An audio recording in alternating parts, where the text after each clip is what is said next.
Et salut tout le monde, j'espère que vous allez bien. Moi aujourd'hui dans les derniers semis de céréales. Et ouais, alors c'est de l'orge de printemps. Une grande majorité a déjà été semée, c'était fin décembre. Et là maintenant il me restait 2 hectares parce qu'il me manquait de la semence en fait, tout simplement. Donc on a reçu les quelques sacs de semences qui manquaient. Donc ça c'est des labours qui ont été faits au mois de décembre. Il a plu dessus, ça paraît sec, mais c'est pas si sec que ça. Quand on passe le combiné de semis, on ressent quand même du frais. On peut voir que ça fait un petit peu des boulettes, rien de dramatique. De toute façon, je voulais finir de semer parce que c'est le combiné de semis et le rouleau de la Cuma. Il y a un adhérent qui a besoin de s'en servir là dans les jours qui viennent. Donc comme ça, je finis de semer, je le rapporte à la Cuma. Et voilà, ensuite s'il y en a d'autres qui veulent s'en servir, ils pourront s'en servir. Mais en soi, ça aurait pu attendre encore quelques jours. Alors c'est pas trop tard hein, pour de l'orge de printemps, c'est pas trop tard, c'est le moment de le faire. Quand on l'a fait un peu plus tôt, c'était presque trop tôt, à l'inverse.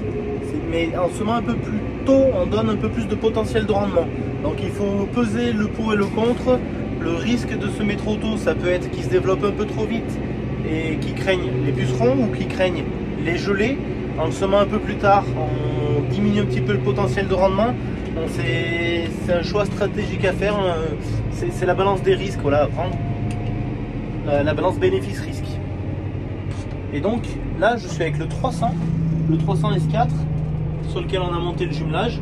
Donc on fait 3 mètres de large. Le jumelage il a pour avoir plus d'adhérence et pour moins tasser le labour.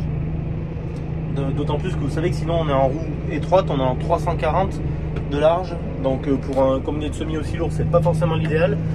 Pourquoi j'ai pris le 300? Parce que le 700, lui, le 700 il est à la charrue. Voilà, le 700 il est au labour. Donc pour ces 2 hectares qui restent, je le fais avec le 300 et ça se fait très bien.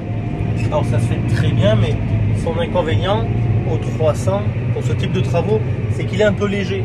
Le combiné a une conception quand même assez robuste, mais qui fait qu'il est quand même très lourd. Donc quand on a la traînée pleine, le 300 on est limite. Voilà. Avec le 700 c'est toujours mieux.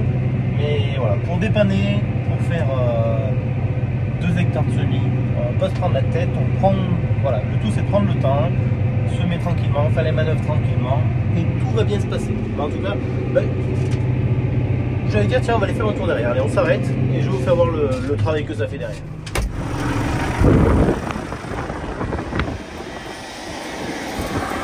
L'air rotative.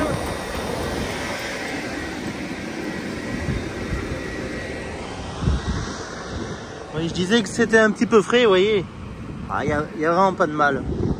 Il n'y a vraiment pas de mal, ça se fait bien.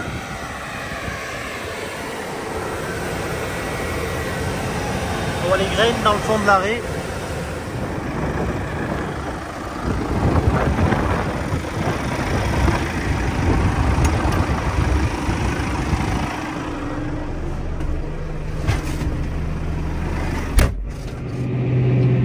Comme vous avez pu voir, le travail est plutôt joli. Donc, je continue sur ma lancée. Sur ce, je vous laisse. Je vous dis à tous à très bientôt dans une prochaine vidéo. Ciao, ciao!